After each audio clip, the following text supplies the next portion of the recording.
On today's show, there are some remaining free agents out there that are just in stalled talks with their teams. But how much do we really care about Jonathan Kuminga, Josh Giddey, Cam Thomas, and more? We'll tell you in today's Locked On NBA Gameless Night. When that final buzzer rings, you know it's time for Locked On NBA Game Night. All the post-game reactions to every game across the league, every single night, with insights only the hosts at Locked On can provide. It's the true NBA fans' one stop for all the action. Every game, every night. It's Locked On NBA Game Night. Tipping off now. And welcome. You are locked on to NBA Game Night. My name is Nick Angstadt, host of Locked On Mavericks podcast, part of Locked On Podcast Network, your team every day. Thanks for being in every day or making Locked On NBA your first listen. Today's episode is brought to you by Game Time. Download the Game Time app, create an account, use the code Locked On NBA for $20 off your first purchase. Joining me as always on a Monday. What'd you see in the NBA tonight, Camille Davis? Not much in the NBA tonight since, it's middle of August right now. But it's who is still remaining that we're looking at right now. That's right. We're seeing no talks changing between some of these free agents and some of these teams. We're seeing stalled talks, maybe nothing happening between some of these. And so we're going to get into some of these guys that are still left over. And how much should we care about these? We're going to do a scale 0 to 5. Should I care 0 about this? Should I care 5 about this? Like, will this really matter in the NBA? And then, of course, we played Count It Up, where we count the most interesting, fun things in the NBA, including Kevin Durant. Camille, he's got some time on his hands. Well, we know that. No Olympics. My guy has time. He's going after other Locked On hosts. He's going after anybody that's coming at him. So we'll talk about that. And Tyrese Maxey admitted something on IG Live recently that I found hilarious. So we'll get into that. But let's start here. So remaining free agents, we're going to go through a bunch of them here. There was an article from ESPN, just a bunch of their insiders. They're doing these articles now where the author is just NBA insiders. Yes. Like doesn't have a person. It's just like it's just like a group of people. Maybe we should do that with like Locked On NBA podcaster. Like the artist as podcaster. Locked On Network is the actual podcast. There's a bunch of network. But they went through all these and they talked about how they are going to resolve or what the status is on all these, because we're just kind of sitting around waiting. And we talked about this one yesterday. Gavin and I did on Game Night, and Locked On Warriors Chuck talks about it all the time over there. But Jonathan Kuminga is still out there, and this one to me is like maybe he is the weirdest one to me out there of all these, where you watch it and you go, here's a player that had a ton of talent that has not been realized yet, has shown some flashes of being a really good player. The Warriors have been very high on him to varying degrees throughout the years, where they didn't want to trade him. They considered him part of this next timeline for them. They thought that he would usher in this next era of Warriors basketball when Steph Curry and Draymond get older. They are older now, and that really hasn't happened. And then you get to this past season, he plays less than he did the season before. Mm-hmm. He got 4 DNP CDs in the playoffs where he just wasn't playing at all, and then 3 other games where he played like 7 to 16 minutes.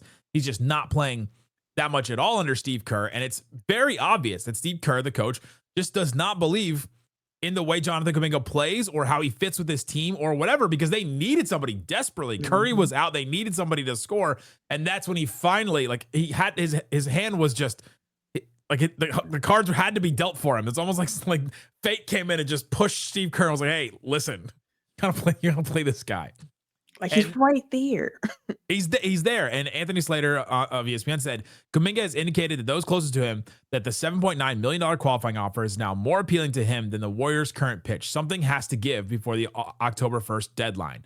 His representation presented a 3-year, $82 million deal, which the Warriors resisted. First of all, how is this going to play out?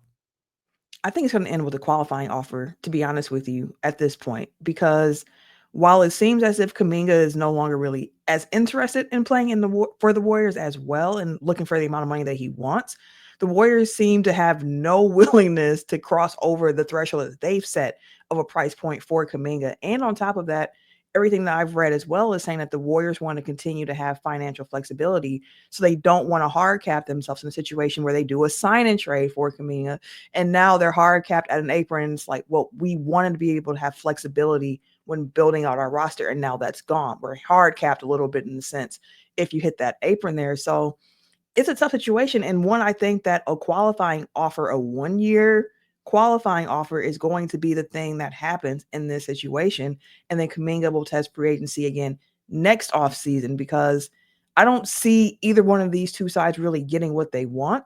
And it seems from reports too, like even if the Warriors did give him that 3-year, $82 million deal, how happy would he actually be to have that in Golden State in the role that he's going to be taxed to be playing in? I mean, have you been offered $82 million? No, but I would love to be. I think I would be pretty happy. I don't care if like Locked On could sideline me for as long as they want. If I'm not believing me, fine. I'm going to just take my $82 million. Maybe that may not stretch as far in San Francisco as it would in some of the areas of the country that some of us live in. The thing about this that's so wild to me is the Warriors, everything is now held up because of this. They are in talks with Al Horford apparently, and that has been the worst kept secret that he's going to go sign for the Warriors. D'Anthony Melton is supposed to sign there, but they only have like 9 players under contract, according to Spotrac right now. It's Steph Curry, Jimmy Butler, Draymond Green, Moses Moody, Buddy Hield, Brandon Pajemski, Guy Santos was a non-guaranteed, Trace Jackson Davis, another non-guaranteed, and then Quentin Post. Like those are the only players they have under contract right now. And so they've got to fill out this roster at a certain point, and this October 1 deadline is coming up. Like I guess they have time. There's all like the rest of August and September, but it is one where it just seems like they're stalled, and it seems like the Warriors would want to keep this talent for sure, but then they didn't play him. It doesn't seem like Steve Kerr values him as a talent, and so you're stuck in this kind of weird situation. How much should I care about this? Let's go 0 to 5. And I also looked at the Warriors over under. Their win total over under is 45.5. Okay. Does Jonathan Kuminga change that at all? How much should I care about this? Does he change that at all? Well, I mean, it's not like Kerr plays him a ton to be like, yeah, well, if he's there, he's going to get the minutes. And he still played 24 minutes a game. It's not like he played nothing, right? Like, the problem is he wants more. Kuminga wants a bigger role, and he feels like the Warriors are kind of holding him back from becoming who he truly can be. So, like, he's good for what, a couple of wins on that 45. So, like, a few, but nothing that's like super meaningful for the whole over under total for the Warriors. But I think on a concern meter, like that's like a 4 out of 5, I would think. You really care about it. Like you think it would matter a lot. But the part of the reason why it's so high for me is just because it's holding up so much other stuff for this team right now. So like, it's like, until you figure this piece out, everything else has to continue to stay in this state of nothingness until you sort that out. And it's middle of August now. Like we have some time before the October 1 deadline, but like teams are going to be in camp far before that deadline comes. Like you got to build the roster out. I'm a 2 on this one. I don't really care that much. I thought about doing a 1. It's not a 0 because I think it does, but I don't think he changes their bottom line at all. Like I don't think having him or not having him changes what I think about this Warriors team. And I don't know, maybe if Steph Curry was healthy last year, maybe we're thinking about them differently. They make the Western Conference Finals, and all of a sudden we're talking about this team like, oh man, they do need to just keep everybody and add something, and then maybe they move forward. This core of Curry, Butler, and Draymond Green really works, and it did. It was really good last year. I just don't think that it changes. I don't think that they beat the Thunder. I don't think that it matters that much to me overall. So I'm a 2 on this, and Al Horford is lumped into that too for me. See, that's part of why he's a 4, because like again, Al Horford, we know the age and whatnot, but do we know the age? How old is Al Horford? He's like, what, 36, 37 right now, I believe. He's 39. Not me shaving years off and still calling him old.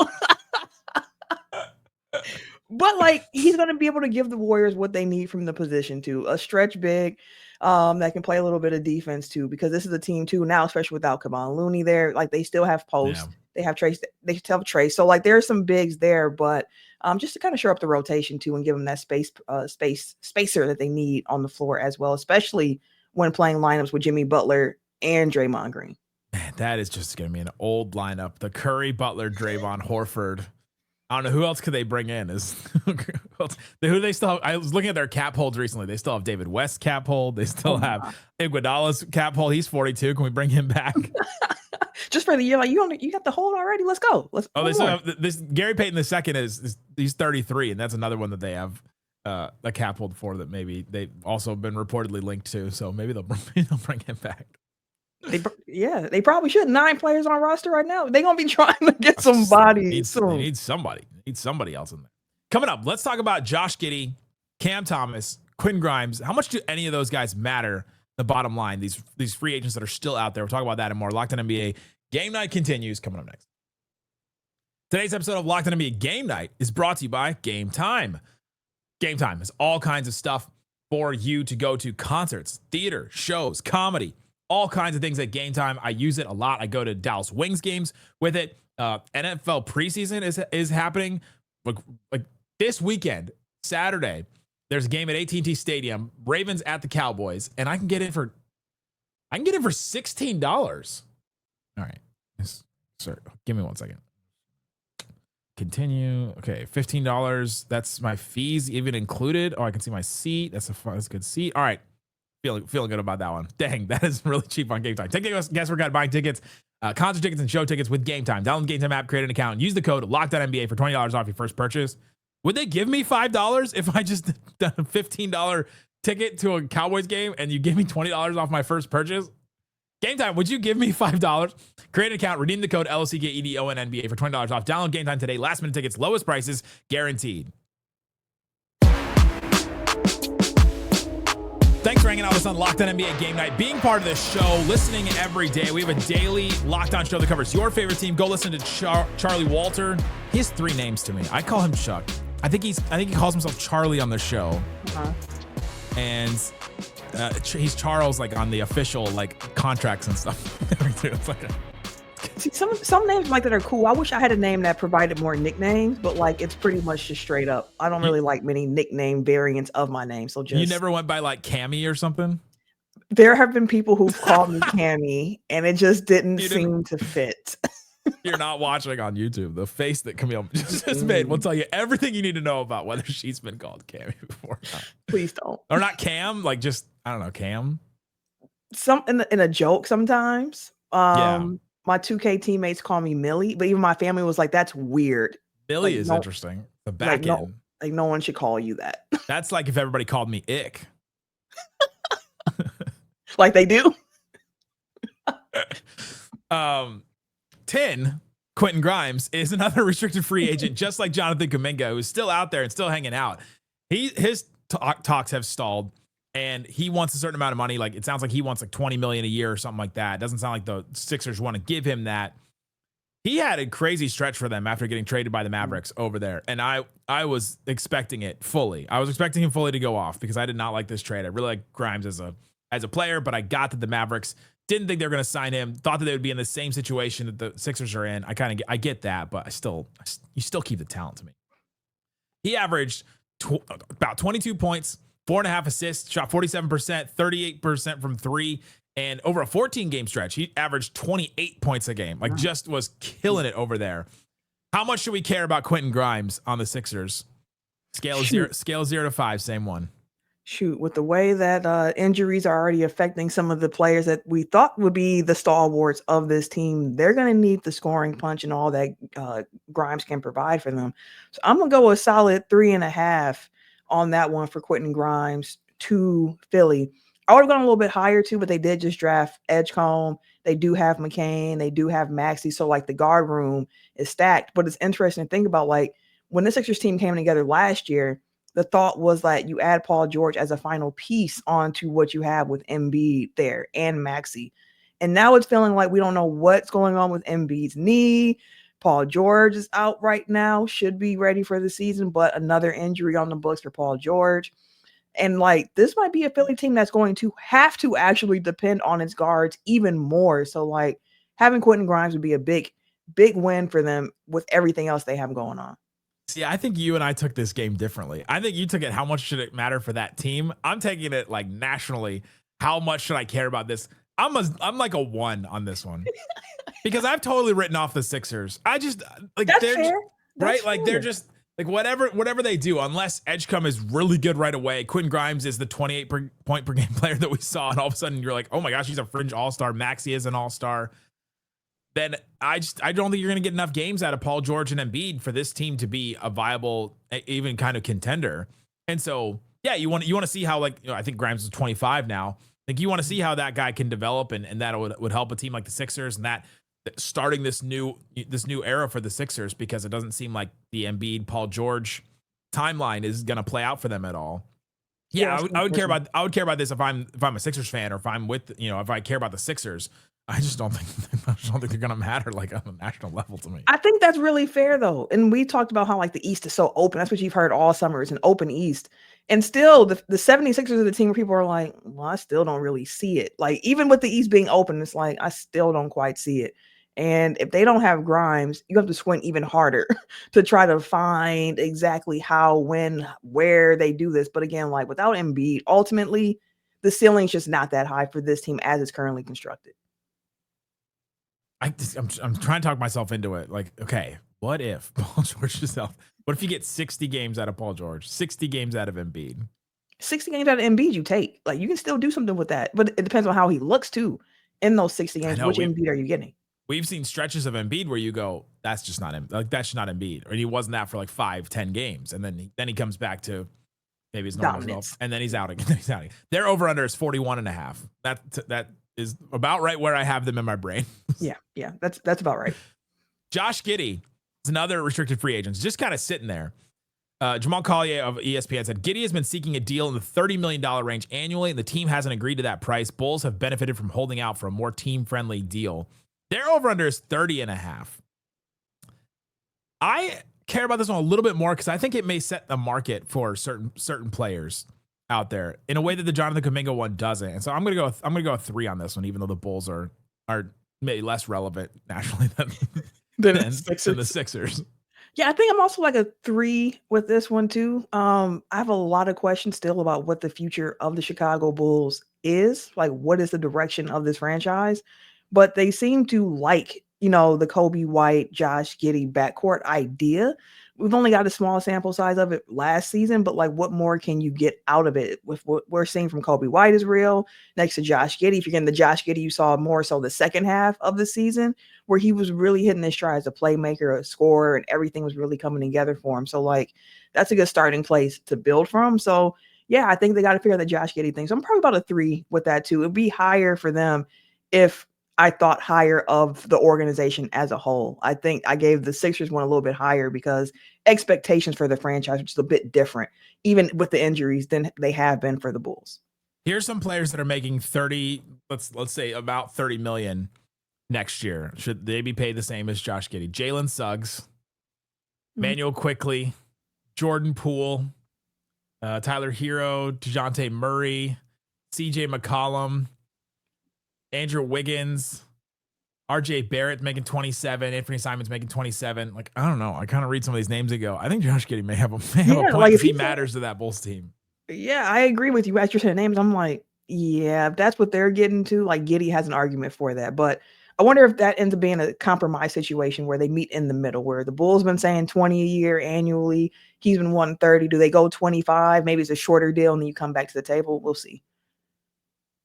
25. I mean, Fred VanVleet took that deal this year, so maybe that's comparable. Something to point to, yeah.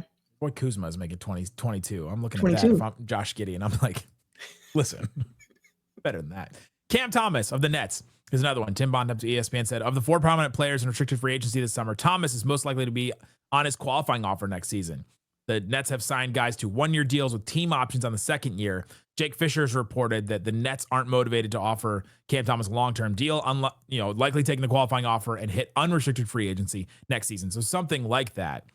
Looking at the Nets books, they only have $36 million, not next summer, but the summer after that, 27, 28 on their books. It's only Claxton and Terrence Mann, who could very well be traded by then too. They could have nothing on the books by then. All of their 2025 rookies will be on their team option, so they could just waive all of them if they wanted to just like start all over. Start all over, really. They could.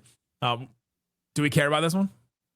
Yeah, and I think it's more so because of the NBA landscape than the Nets, because even if Cam plays out this upcoming year on the qualifying offer, which I could see it feels very likely to happen at this point, he's someone who I wouldn't see like, yeah, I'm about to stay in Brooklyn now while I'm an unrestricted free agent and he goes elsewhere. And it's like, where can you add a Cam Thomas to another roster where it becomes a scary situation for other teams? Does that situation exist? Like, that's the part for me for Cam where it's like, this one's something to keep an eye on because of not necessarily this season, but how it might affect NBA off seasons in next year.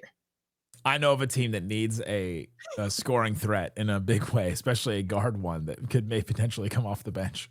Would happen to be in Dallas. Yeah, but I don't think they have the money to pay what he wants and do That's the problem. He wants to get paid. He wants to be a guy. Yeah, which is hard to do. Yeah. It'd be fascinating to watch him with the Cam Thomas and the back line of Cooper Flagg, Derek Lively, Anthony Davis. You'd be like, oh, maybe this can work. Yeah, there goes that defense. The question that you might have had is right behind him. He's good. The last two names are former All-NBA players that are still free agents that are not restricted, but Russell Westbrook. Tim McMahon reports that it appears Westbrook, who spent his first 11 years of his career at the Thunder, will play his 6th franchise in the last 7 seasons. He won't be returning to the Denver Nuggets this season. Do we care about Russell Westbrook? Yes. Not in the sense that we might have 6 years ago. But yes, he's going to be a polarizing player, I think, until he finally hangs up at all. Because, I mean, some people love him, some people hate him, and you can see why when you watch him play. So, like, there's some care there. He's not a swing guy where it's like if you sign Westbrook, now you're a championship contending team. Like, he's a guy who's going to bring you some energy, maybe some questionable shot taking at times as well, but energy for sure. And then just being a good teammate overall. So, like, yeah, a little care, maybe like a little two. A little 2. I'm a 1, but I guess it depends on where he goes. He was last All-NBA 2020 in Houston. Man. Houston feels like so long ago. It was like almost 6 years ago now we're talking about. Ben Simmons is the last one. Bobby Marks commented on the article. He's one of nearly 75 players who finished the regular season on a roster but are still without a home for next season. I'm a 0 on Ben Simmons. Yeah. This is my only 0.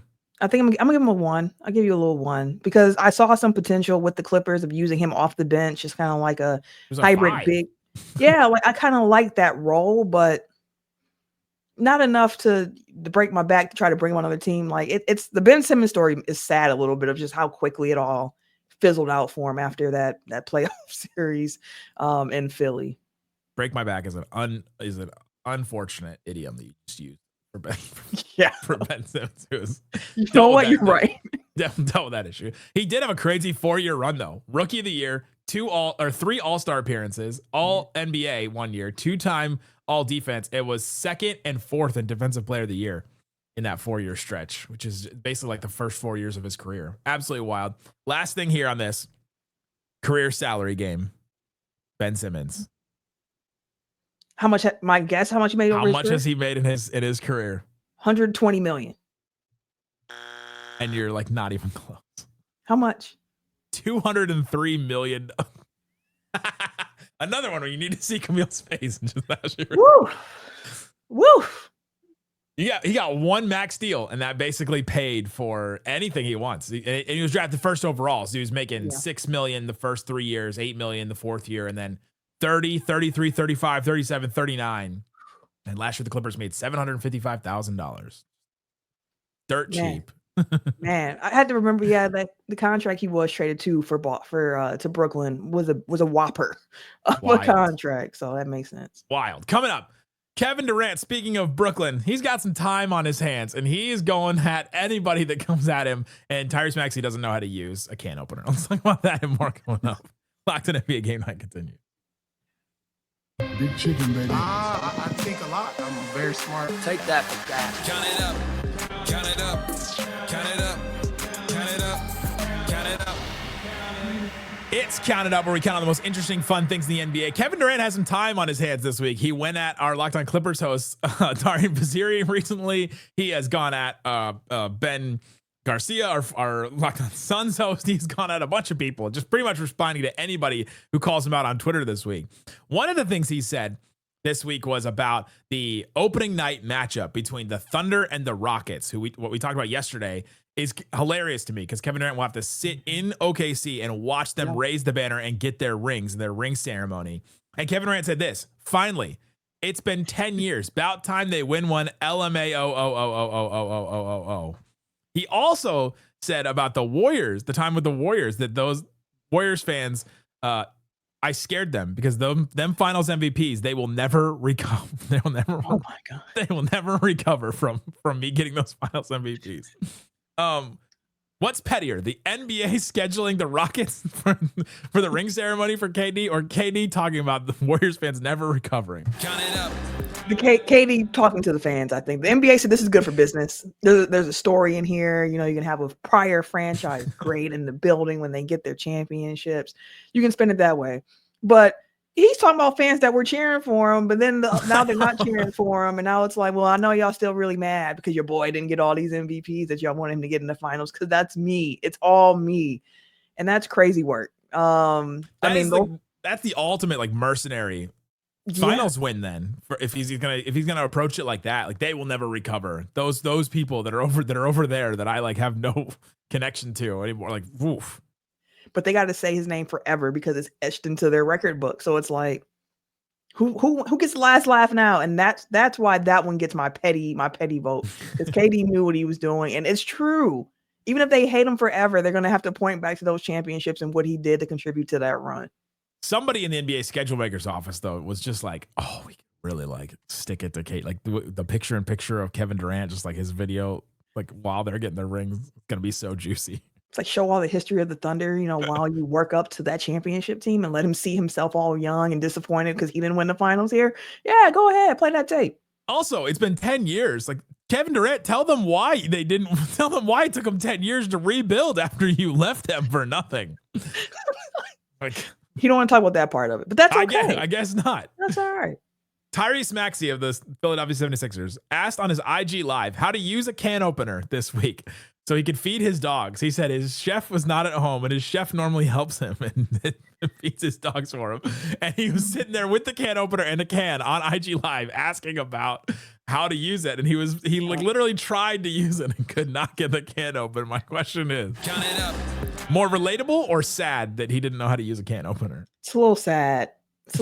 Grown-ups should know how to use a can opener. Like, by the time you're a teenager, you should probably know how to use a can opener. Like, what are we doing? It's a very simple device. It's very simple. Like, you just line it up and you just crank. You can get an electric one. Let it do all the work for you. Like, that's unacceptable. A can opener. Unacceptable. Wow. That's unacceptable. What's one household appliance you're ashamed to admit you don't know how to use? Okay, so I can admit this because now I know how to use it. But for the longest time, it was a coffee maker. Oh, yeah. Could not my husband's a big coffee drinker, and he like, can you make me some coffee? And I'm like, I don't know how to use this thing. And then my mom stayed with me for a little bit, and she was like, well, how do you use this thing? And I was like, well, my husband's not here. I don't know. So we had to try to figure. I'm calling him on the phone, like, what do I do? What do I press? But now I know how to make coffee in the coffee maker. So like, my embarrassment is gone, but I had no idea what was going on with that machine. That was going to be my same one, because I don't drink coffee either. I'm not like, a coffee. I'm more of a tea girl. Like, if I'm going to get a hot beverage, the coffee maker, intimidating for years. Years.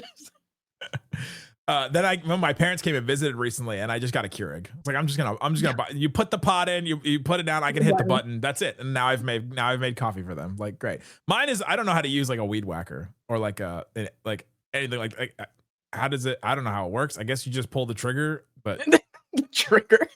I don't know either. That sounds right. Right. Run up a lawn. So like, that sounds right. I did go through a whole list on ChatGPT though of like household items, and I was like, oh, I know how to use all these things. See, I felt pretty good. A well-adjusted grown-up. There we go. Right. Asar Thompson recently said in a video that I can't really figure out the context of it. It's Asar Thompson and Ahmed Thompson, and then there's a third guy, and then somebody's filming in the corner of the room. It's like, and he's talking about his brother's game, and he said his brother has no weaknesses in his game. My question is, count it up. How far would you go to lie about your family members? It depends on the situation. Depends on the situation. Like, if me and my brother were walking up to a spades table and we're getting ready to play, I might talk about how he's the greatest spades player all time, and we're about to set everybody here at this barbecue, and y'all better look twice when you see us coming up. But if it's something that could actually harm my credibility, I might have to easily walk past that one. His brother took 1.3 threes last year and shot 27%. Like, no weaknesses. No weaknesses. I don't know what that was. Like, very obvious. He shot him. Very obvious. I don't think I would lie about my sister in front of her. She's a person that's so like pragmatic that she would just look at me and like immediately correct me about something. But like away, like yeah, I'll lie on her behalf. Like I'll stick up. I'll stick up for her. To a certain degree. I got my cousins and my brothers and sisters. You know, I'll lie a little bit. I'll embellish. I'll embellish. Right. I need something to base it on. I'm not just gonna be out here lying a lot. Mess up my whole street credit. Like Asar Thompson was when he said he had no weaknesses. Just His like brother that. had no weaknesses. Lakers forward Maxey Kleba threw down an against the backboard windmill dunk during a workout recently. Maxey has had a history of injuries. He was injured and played like that one game in the playoffs where everybody was like, wait, why is he playing all of a sudden over some guys? But he is a player that I feel like every offseason Mavs fans talk themselves into, like, if Maxey is healthy, then this team can blah, blah, blah. My question for you, Count it up. who is a player you always talk yourself into in the offseason? You know, I don't think I have one particular player where every year it's like, this is going to finally be the year. But there's normally at least one buck on the roster every year where I'm like, you know what? If this all changes, we got something. And this year, it's Kyle Kuzma. He changed his number back to 0, Nick. Listen, my hopium here. Listen, he changed his number back to 0. He's going to get back to his winning role player ways that he had as a Laker wearing that same number. There is hope for Kyle Kuzma in Milwaukee. That's my one this year. The hope is just vibes. Like it's just. The hope is we're going to knock down open catch and shoot threes. We're not going to take crazy contested shots that we don't need to take. We're going to play some defense. We're going to move the ball. We're going to be super role player. We're going to play some defense. It's going to be great, Nick. It's going to be great. That's what I'm talking myself into this summer. Great. As I just said, I'd like to lie to myself and I do all this here. He said, we not going to do this. I was like, I don't know who we is. I guess me and myself and who I look in the mirror with, like, yeah, girl, we're going to talk ourselves into this one. I went through our top 100 and this is weird, especially if you're a Locked On Mavs listener. I had Rudy Gobert way too high on my initial like first run through the list. I talked myself into him again.